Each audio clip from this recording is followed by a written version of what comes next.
नमस्कार दोस्तों, मेरा नाम है इमरान मनी और मजा में आपका स्वागत है। दोस्तों आज के वीडियो में मैं आपको बताने वाला हूँ कि 10,000 रुपये से आप शेयर मार्केट में कैसे शुरुआत कर सकते हो एक बिगिनर के तौर पे। तो ये वीडियो आप स्टार्टिंग से लेके एंड तक पूरा देखिएगा। चलिए फिर से वीडियो शुरू करते हैं। फ्रेंड्स देखिए, बहुत सारे लोग होते हैं जो शेयर मार्केट में आना चाहते हैं, ठीक है, बट उनके पास में एक लिमिटेड कैपिटल होता है और एक छोटी अमाउंट से वो लोग शुरू करना चाहते हैं। और ये बहुत अच्छा आइडिया है, जब भी हम शेयर मार्केट में आए तो एक छोटी अमाउंट से ही हमें आना चाहिए, क्योंकि हम बिगिनर होते हैं, हम नए होते हैं, हमें शेयर मार्केट का नॉलेज नहीं है। तो बड़ी अमाउंट एक साथ में नहीं लगाना चाहिए स्टॉक मार्केट में, एक छोटी अमाउंट। तो आज हम समझ रहे हैं कि एक 10,000 रुपये से हम स्टॉक मार्केट में शुरुआत कैसे कर सकते हैं। अब दोस्तों देखिए, 10,000 रुपये लेके आप स्टॉक मार्केट में आए हो, ठीक है, तो ऐसा मान लीजिए कि ये 10,000 रुपये जो हैं शेयर मार्केट सीखने की आपकी फ़ीस है, ठीक है। मतलब ऐसा भी हो सकता है कि जो आप शेयर मार्केट में 10,000 रुपये लगाओगे वो आपके लॉस के तौर पे जा भी सकते हैं, बट इसको लॉस ना मानते हुए आप शेयर मार्केट को सीखने की अपनी फ़ीस समझिए। क्योंकि दोस्तों आप शेयर मार्केट की क्लासेस कहीं पर भी लगा लो, हज़ारों लाखों रुपए पे कर दो, बट मार्केट जो आपको सिखाएगा वो कोई टीचर नहीं सिखा सकता है। मार्केट से अच्छा कोई भी टीचर नहीं है। तो प्रैक्टिकली स्टॉक मार्केट में निवेश करके खुद ही सीखना, इससे बेहतर और कोई हो नहीं सकता है। तो ये बहुत अच्छा आइडिया है। खुद पैसे लगा के छोटी अमाउंट लगाए, 10,000 अगर आप नहीं लगा सकते तो 5,000 लगाइए, पर छोटी अमाउंट लगा के खुद ही हम सीख सकते हैं स्टॉक मार्केट को, ठीक है। वो ज़्यादा अच्छा तरीका रहेगा हमारे लिए। दोस्तों मैंने भी स्टॉक मार्केट में 10,000 रुपये से ही शुरुआत की थी, ठीक है। तो स्टॉक मार्केट में मैंने 10,000 रुपये लगाए। तो 10,000 रुपये जब लगाए तो मैं स्टॉक मार्केट से मुझे बहुत कुछ सीखने को मिला। हालांकि ये सीखते सीखते मेरे 10,000 रुपये जा चुके थे, मेरा लॉस हो चुका था 10,000 रुपये का। बट वो जो मेरा 10,000 रुपये का लॉस हुआ था उसके बदले में मुझे लाखों रुपए का एक्सपीरियंस मिला था, ठीक है, जो मुझे आगे बहुत काम आया और अभी भी काम आ रहा है। और उसी एक्सपीरियंस के बेसिस पे, उसी नॉलेज के बेसिस पे आज मैं आपसे बात कर पाता हूँ, आज मैं आपको कुछ रिकमेंड कर पाता हूँ, सजेशन दे पाता हूँ, ठीक है। अब दोस्तों मैं आपको कुछ चीज़ें बता देता हूँ जो मैंने खुद अपने एक्सपीरियंस से हासिल की है, जो मैंने शेयर मार्केट में लॉस करके हासिल की है, वो चीज़ें मैं आपको बताता हूँ ताकि आप वो गलती ना करें जो गलती मैंने किया था, ठीक है।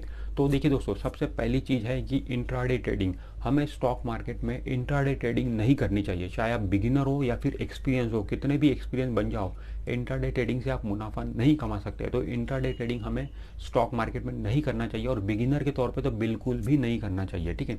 तो स्टॉक मार्केट में जब भी आप निवेश करो तो एक लॉन्ग टर्म व्यू के हिसाब से निवेश करिए।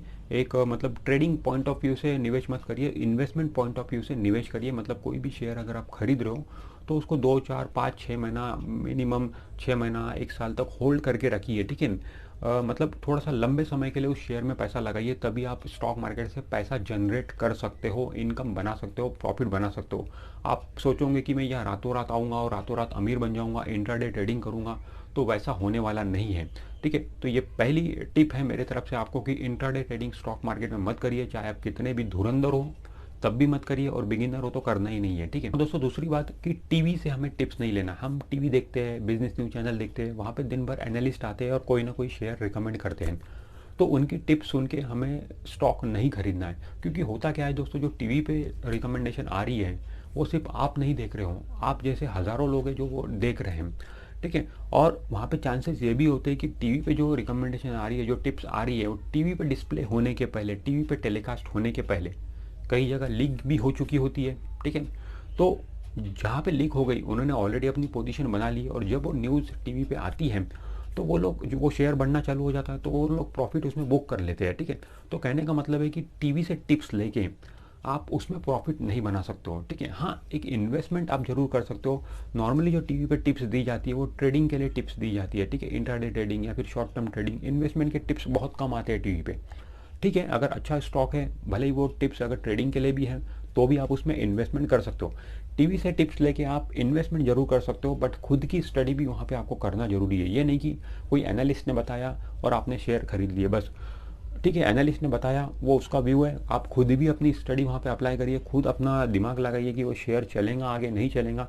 कुछ चीज़ें होती है फंडामेंटल्स, वो भी मैं आपको आगे बताता हूँ वीडियो में कि क्या चीज़ें हमें देखना चाहिए शेयर खरीदते वक्त। दोस्तों तीसरी बात, हमें पेनी स्टॉक कभी भी नहीं खरीदना है, ठीक है। पेनी स्टॉक मतलब छोटा स्टॉक जो होता है, ठीक है, छोटा टिकट साइज का जो स्टॉक होता है। हालांकि इसकी कोई ऐसी डेफिनेशन नहीं है कि 2 रुपये का स्टॉक पेनी स्टॉक हो गया या 10 रुपये का पेनी स्टॉक नहीं है, ऐसी कोई डेफिनेशन नहीं है। बट फिर भी हम मान के चल सकते हैं कि जो शेयर का प्राइस 20 रुपये से कम है उसको हम पेनी स्टॉक बोलेंगे, ठीक है। तो 20 रुपये से कम जो भी शेयर का प्राइस है वो शेयर हमें नहीं खरीदना है। हमेशा 20 रुपये के ऊपर वाले आप शेयर खरीदिए। इसका ये मतलब नहीं कि 20 रुपये के ऊपर वाले जितने भी शेयर है सब अच्छे हैं, उसमें भी बहुत सारे खराब शेयर हैं। दोस्तों एक अच्छा फंडामेंटल साउंड शेयर हमें खरीदना चाहिए। वो शायद शेयर 10,000 रुपये का भी हो सकता है और 100 रुपये का भी हो सकता है, ठीक है।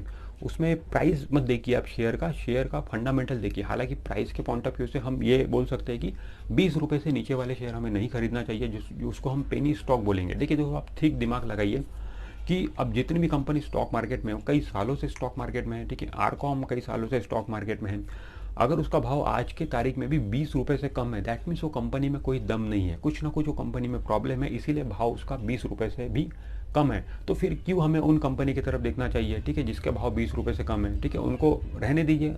हज़ारों कंपनियां मार्केट में लिस्टेड है, ठीक है। जो अच्छी कंपनी है वहाँ पे पैसा लगाइए। हमें तो स्टॉक मार्केट से पैसा कमाना है ना, चाहे हमें रिलायंस इंडस्ट्रीज पैसा कमा के दे या फिर आरकॉम कमा के दे, हमें तो पैसा कमाना है, ठीक है। तो हमें क्या फ़र्क पड़ता है, हम क्यों जीत करें कि मुझे आरकॉम से ही पैसा कमाना है, मुझे येस बैंक से ही पैसा कमाना है, ठीक है। रिलायंस अच्छा है वहाँ से पैसा कमा लीजिए, ठीक है।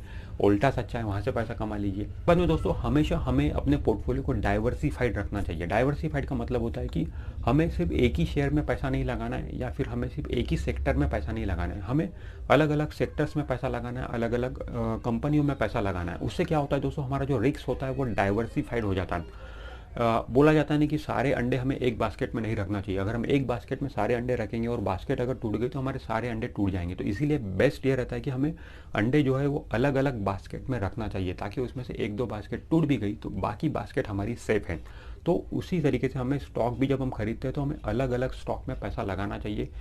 पूरा पैसा एक ही स्टॉक में या फिर एक ही सेक्टर में नहीं लगाना चाहिए, ठीक है। और दोस्तों हर एक सेक्टर की अपनी एक साइकिल आती है, ठीक है। कभी फार्मा अच्छा करता है, कभी आईटी अच्छा करता है, ठीक है, कभी ऑटो अच्छा करता है, तो उसका भी हमें फ़ायदा मिलता है। इसीलिए हमेशा हमें अपना पोर्टफोलियो डाइवर्सिफाइड रखना चाहिए। और दोस्तों एक सबसे बड़ी बात मैं आपको बताना चाहता हूँ कि नॉर्मली होता क्या है कि हम अपने पोर्टफोलियो में अच्छा शेयर निकाल देते हैं और ख़राब शेयर में हम बने रहते हैं। एक्चुअली होता क्या है कि हमारे पोर्टफोलियो में जो भी शेयर होते हैं, ठीक है, उसमें से जो अच्छा शेयर होता है डेफिनेटली उसका प्राइस बढ़ता है और उसमें हमें प्रॉफिट होता है। तो हम क्या करते हैं कि हम छोटा प्रॉफिट बुक कर लेते हैं और वो प्रॉफिट बुक करते ही वो अच्छा शेयर हमारे पोर्टफोलियो से बाहर हो जाता है, ठीक है। और जो ख़राब शेयर होते हैं उनके भाव नीचे जाते हैं, उसमें हमें लॉस होता है और लॉस कोई भी बुक करना नहीं चाहता है। तो ऐसे में क्या होता है कि जिसमें लॉस हो रहा है वो शेयर हमारे पोर्टफोलियो में बना रहता है।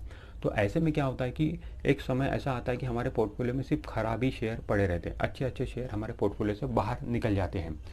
ये सिचुएशन होती। तो दोस्तों शेयर में हमें कभी भी प्रॉफिट और लॉस बुक नहीं करना चाहिए, ठीक है। शेयर हमें कब बेचना चाहिए, शेयर हमें सिर्फ दो ही मौके पे बेचना चाहिए, दो ही कारण होना चाहिए शेयर बेचने के। पहला कारण तो ये कि जब आपको पैसे की ज़रूरत हो, ठीक है, आपने शेयर मार्केट में पैसा लगाया है और अगर आपको पैसे की ज़रूरत है, दूसरा कोई ऑप्शन आपके पास में नहीं है, सिर्फ शेयर ही आपके पास में, वही बेच के अगर आपको पैसा चाहिए तो फिर तब तो आप शेयर बेचना ही पड़ेगा आपको, ठीक है। पहला कारण वो। अगर वो कारण नहीं है आपका, ठीक है, पैसे की ज़रूरत नहीं है आपको, तो फिर शेयर बेचने का सिर्फ एक ही कारण बचता है, वो ये कि जब उस कंपनी में कोई नेगेटिव न्यूज़ आ रही हो। नेगेटिव न्यूज़ का मतलब है कि कुछ परमानेंट प्रॉब्लम उस कंपनी में चल रही हो, तभी हमें उस शेयर से बाहर निकलना चाहिए, अदरवाइज़ हमें उस शेयर में बना रहना चाहिए। अब ये परमानेंट प्रॉब्लम क्या होती है, परमानेंट प्रॉब्लम मतलब हम बोल सकते हैं कि कंपनी में फ्रॉड हो जाना, स्कैम हो जाना, घोटाला हो जाना, कंपनी के बैलेंस शीट में कुछ मैनिपुलेशन हो गया।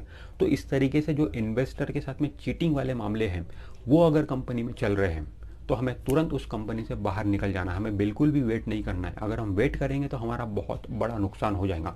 हमने ये एग्जांपल DHFL में देखा, हमने ये एग्जांपल यस बैंक में देखा। बहुत सारे लोगों को मौका मिला था यस बैंक से बाहर निकलने का, DHFL से बाहर निकलने का, बट वो लोग नहीं निकले। आज देखिए कितना ज़्यादा लॉस वो लोग करके बैठे हैं। तो ऐसी सिचुएशन आती है, इसीलिए जब भी कोई कंपनी में अगर परमानेंट प्रॉब्लम नज़र आ रही है तो हमें तुरंत उस कंपनी से बाहर निकल जाना है।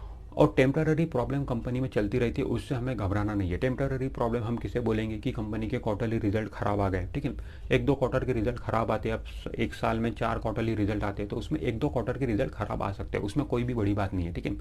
वो चीज़ हो गई, कंपनी के गोडाउन में आग लग गई तो वो भी कोई बड़ी न्यूज़ नहीं है। न्यूज़ देखिए दोस्तों, उसमें क्या होता है कि फायर इंश्योरेंस होता है। हर एक स्टॉक मार्केट में जितनी कंपनी सब अपनी फायर इंश्योरेंस वगैरह करवा के रखते हैं। तो उनके गोडाउन में आग भी लग गई तो उससे कोई फ़र्क पड़ता नहीं है, सारी चीज़ें रिकवर हो जाती है। तो ऐसी जो टेम्पररी प्रॉब्लम है उससे हमें घबराना नहीं है। या फिर किसी कंपनी के मालिक की डेथ हो गई तो वो भी, अब देखिए डेथ होना तो ये नेचुरल बात है और ये तो मतलब कुदरत का नियम है, सभी की डेथ होंगी। तो इससे हमें घबराना नहीं है, ठीक है। क्योंकि वो जो कंपनी के मालिक होते हैं वो सारी फील्डिंग लगाते हैं, ठीक है। उन्हें पता होता है कि मेरे बाद ये कंपनी कैसे चलेंगी, ठीक है। थोड़ा बहुत वहाँ पे डाउन आ सकता है, उस कंपनी में सडन डाउन आ सकता है कि डेथ होने के कारण कोई मालिक की, बट वापस से सारी चीज़ें रिकवर कर जाती है, ठीक है। तो हमें उससे घबराना नहीं है। तो हमें सिर्फ कंपनी के परमानेंट प्रॉब्लम के नज़र रखना। अगर परमानेंट प्रॉब्लम कोई कंपनी में नज़र आ रही है, मतलब इन्वेस्टर के साथ में चीटिंग हो रही है, तो हमें वहाँ से बाहर निकलना, अदरवाइज हम उसमें बने रह सकते हैं। सो इस वीडियो में हम बात कर रहे हैं कि हम 10,000 रुपये से कैसे स्टॉक मार्केट में निवेश की शुरुआत कर सकते हैं। तो दोस्तों देखिए, 10,000 रुपये की जो रकम है बहुत बड़ी रकम नहीं है, बहुत छोटी रकम है स्टॉक मार्केट के लिहाज से, ठीक है। बट फिर भी इस छोटी रकम से ही हम एक बड़ी रकम की तरफ जा सकते हैं। तो आपको क्या करना है दोस्तों, 10,000 रुपये में से आप 2 स्टॉक खरीदिए, मतलब 2 स्क्रिप्ट खरीदिए। 5-5 हज़ार रुपये की 2 स्क्रिप्ट आप खरीदिए, अपने पोर्टफोलियो में रखिए। खुद की स्टडी अप्लाई करके खरीदिए, ठीक है। अब खुद की स्टडी अप्लाई करके आप कैसे खरीदोंगे? अब देखिए दोस्तों, स्टॉक का जब हम सिलेक्शन करते हैं, फंडामेंटली हम यहाँ पे खरीदने की बात कर रहे हैं, तो हज़ारों बातें होती है हम कंपनी में देखने के लिए, ठीक है। कई सारे रेशोज होते हैं, वो हम देख सकते हैं। कई सारे फंडामेंटल्स हैं, ठीक। उसमें ये कंपनी का बैकग्राउंड कैसा है, कंपनी का प्रोडक्ट कैसा है, प्रोडक्ट की डिमांड कैसी है, मैनेजमेंट कैसा है, ठीक है। बहुत सारी चीज़ें। अब इतनी सारी चीज़ें एक बिगिनर के लिए समझना बहुत मुश्किल होता है, तो मैंने इसको समराइज़ किया हूँ। जो मेरा भी तरीका है स्टॉक मार्केट में, जो कंपनी मैं सिलेक्ट करता हूँ वो किस तरीके से करता हूँ। तो दोस्तों देखिए, स्टॉक मार्केट में कोई भी अगर आपको कंपनी सिलेक्ट करना है तो हज़ारों नंबर्स है, हज़ारों नंबर्स देखने की आपको ज़रूरत नहीं है। मैंने जो समराइज़ किया उन नंबर्स को सिर्फ 3 नंबर में लेकर आया हूँ। मतलब अगर वो 3 नंबर आप उस कंपनी में देख लोगे, अगर वो 3 नंबर आपको सेटिस्फाइड मिलते हैं तो आपको पता चल जाएगा वो कंपनी अच्छी है, ठीक है। अब वो 3 नंबर कौन कौन से हैं? पहला तो है सेल्स का नंबर, या फिर हम उसको रेवेन्यू भी बोल सकते हैं, या फिर हम उसको इनकम भी बोल सकते हैं। अगर कंपनी की सेल्स जो है वो अगर इंक्रीजिंग ट्रेंड में है, ठीक है, या फिर स्टेबल भी है तो भी चल जाएगा। दूसरा नंबर है कंपनी का प्रॉफिट्स, ठीक है। कंपनी का प्रॉफिट्स अगर इंक्रीजिंग ट्रेंड में है तो बहुत अच्छी बात है, और स्टेबल है तो भी चल जाएगा। और तीसरा नंबर है डिविडेंड का, ठीक है। कंपनी रेगुलर बेसिस पे डिविडेंड देना चाहिए, ठीक है। जो कंपनी रेगुलर बेसिस पे डिविडेंड देती है वो कंपनी अच्छी होती है। डिविडेंड देने का मतलब ऐसा होता है कि वो कंपनी कैश प्रॉफिट जनरेट कर रही है, ठीक है। आपको क्या करना है दोस्तों, इंटरनेट पे बैलेंस शीट्स अवेलेबल है कंपनी की। आप मनी कंट्रोल की वेबसाइट पे जाएंगे, बीएसई की वेबसाइट पे जाएंगे तो आपको बैलेंस शीट्स मिलती है कंपनी की, ठीक है। वहाँ पे कंपनी अपने रिजल्ट्स अपलोड करते रहती है, ठीक है। तो उनकी बैलेंस शीट देखिए, पिछले 5 साल की बैलेंस शीट देखिए, और उसमें सिर्फ 3 ही नंबर देखिए आप, ठीक है। रेगुलर बेसिस पे कंपनी डिविडेंड दे रही है पिछले 5 साल से या नहीं दे रही है, देना चाहिए, ठीक है, पहला नंबर। दूसरा आपको देखना है सेल्स, कंपनी का सेल्स जो है, रेवेन्यू जो है, इनकम जो है, वो हर साल बढ़ रही है या फिर स्टेबल है। बढ़ रही है तो बहुत अच्छी बात है, स्टेबल है तो भी चल जाएगा। और कंपनी का प्रॉफिट्स भी हर साल बढ़ रहा है या फिर स्टेबल है, बढ़ रहा है तो बहुत अच्छी बात है, स्टेबल है तो भी चल जाएगा। अगर ये तीनों नंबर आपको सेटिस्फाइड मिल रहे हैं तो उस कंपनी पे आप भरोसा कर सकते हो और उस कंपनी को फंडामेंटली अच्छी कंपनी मान के अपने पोर्टफोलियो में लेके रख सकते हो। तो इस तरीके से दोस्तों आप कंपनी सिलेक्ट कर सकते हो एक बिगिनर के तौर पे। और दोस्तों एक और चीज़ मैं आपको बोलना चाहूँगा कि जो आपने 10,000 रुपये स्टॉक मार्केट में लगाए हैं शुरुआती तौर पर, जब तक आप अपने 10,000 रुपये के 11,000 रुपये नहीं बना लेते तब तक आपको एडिशनल पैसा स्टॉक मार्केट में नहीं लगाना है, ठीक है। अगर आप अपने 10,000 के 11,000 नहीं बना सकते हो तो फिर एडिशनल पैसा लगा के कोई मतलब नहीं है। अगर आप एडिशनल पैसा भी लगाओगे तो वो भी पैसा आपका लॉस में ही जाएगा। तो बेहतर यह है कि पहले हम अपने 10,000 रुपये के 11,000 रुपये बनाकर दिखाएं, उसके बाद में हम एडिशनल पैसा वहाँ पे लगाएं, ठीक है। तो दोस्तों इस वीडियो में हमने समझने की कोशिश की है कि कैसे हम स्टॉक मार्केट में शुरुआत कर सकते हैं एक छोटी अमाउंट से। तो फ्रेंड्स, मुझे उम्मीद है कि ये वीडियो आपको अच्छा लगा होगा। अगर ये वीडियो आपको अच्छा लगा है तो वीडियो को लाइक जरूर कर दीजिए, और आपने अभी तक हमारे चैनल को सब्सक्राइब नहीं किया है तो हमारे चैनल को सब्सक्राइब करके बेल आइकॉन जरूर प्रेस कर दीजिए। मैं मिलता हूँ आपसे नेक्स्ट वीडियो में, तब तक के लिए बाय बाय।